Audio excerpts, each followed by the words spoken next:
A man is sitting in a chair inside a containment cell at the SCP Foundation. The man is dressed normally, and he isn't trying to escape or attack the researchers who are observing him.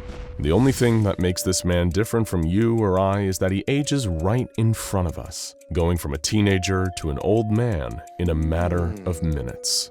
At first glance, SCP-1007 looks very normal, just a corpse lying in a standard coffin. Well, the corpse of an old man in a coffin being kept locked up in a containment chamber is normal when compared to some of the other strange anomalies that are found in the SCP Foundation's archives. Inside the coffin with SCP-1007 is a small metal key, and this is quite literally the key to seeing what makes this anomaly so special. On SCP-1007's back, between his shoulder blades, is a small keyhole. X-ray scans of 1007 have shown that the keyhole is just an empty socket. It's unconnected to anything. There's no internal clockwork mechanisms or other machinery that should be able to be activated by a key. When the metal key that is kept in SCP-1007's coffin, classified as SCP-1007-1, is inserted into the keyhole on 1007's back and turned, something truly incredible happens. As the key is turned, SCP-1007 undergoes a change unlike anything the SCP Foundation has seen before. With each turn of the key, the subject's physical age is reversed by 1 full year. Foundation researchers are able to watch 1007 age in reverse in real time.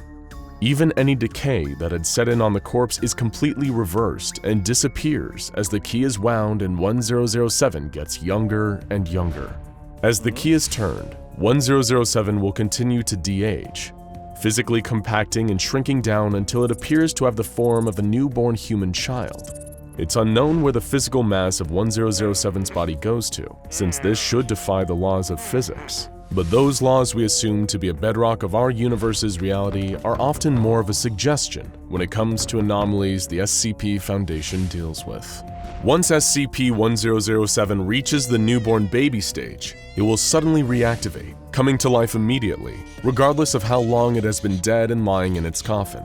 Once 1007 is brought back to life, he will go through the entire human life cycle within a 75-minute period, experiencing what looks to be approximately 1 year of normal human growth and development for every minute that passes. That means that in the course of about 16 minutes, researchers will see SCP-1007 change from a crying infant to a fully grown teenager. As you can imagine, the subject has reported feeling excruciating pain during these first few minutes, as his bones rapidly lengthen and expand, and his muscles develop and change shape dramatically. SCP-1007 is able to watch with his young eyes as his bones move and set themselves into place, lengthening and widening in seconds during growth spurts that normally take months or years. After about 5 minutes, provided his legs have grown to the same length at the same time, he's usually able to prop himself up and stand. At around 10 minutes, the pain really starts. The bones crack and ache as they grow at their fastest for the whole cycle. Hair will also grow on his face and body, and he can't help but feel some amount of shame and embarrassment at what's happening to him in front of the Foundation researchers, who are taking copious notes. By 20 minutes, he can hardly think due to the pain. At this point, he usually lies down and curls into a ball, whispering to himself that it will all be over soon, that the pain won't last forever.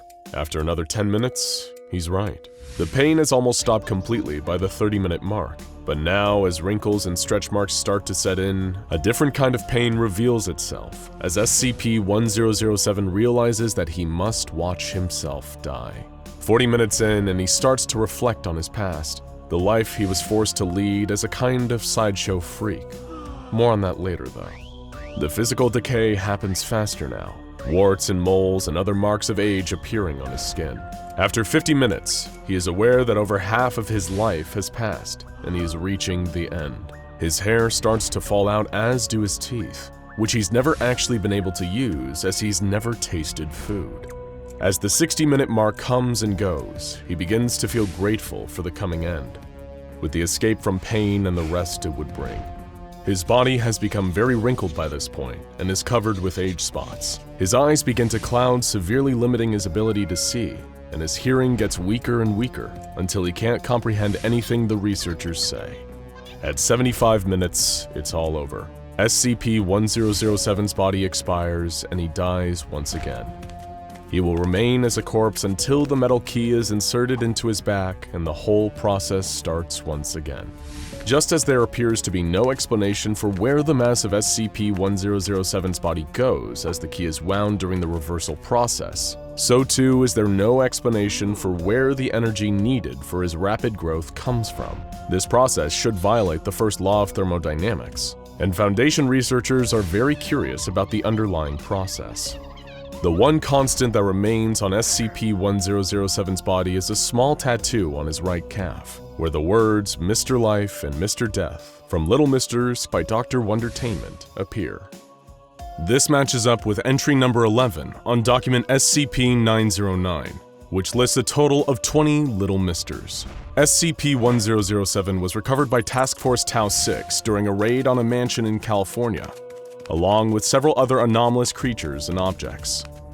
The owner of the mansion claimed that he acquired SCP-1007 at an auction hosted by Marshall, Carter, and Dark Limited. Marshall, Carter, and Dark Limited is a club based in London, England, that is famed for collecting and selling what it would describe as rare and obscure objects. Unfortunately, this often includes various anomalies that should be under the care of the SCP Foundation, and the club's mission to provide its members with exclusive, expensive, and rare experiences means that they're often in conflict with the Foundation, and they have even been responsible for several containment breaches. Marshall, Carter, and Dark Limited continues to be a very secretive organization, and the name of the director and a list of its members have so far been very difficult to obtain. At the auction they hosted, where SCP-1007 was offered for sale, there were apparently, along with Mr. Life and Death, at least 4 other Misters for sale, though the identity of the other buyers and which Little Misters they may have purchased is still under investigation.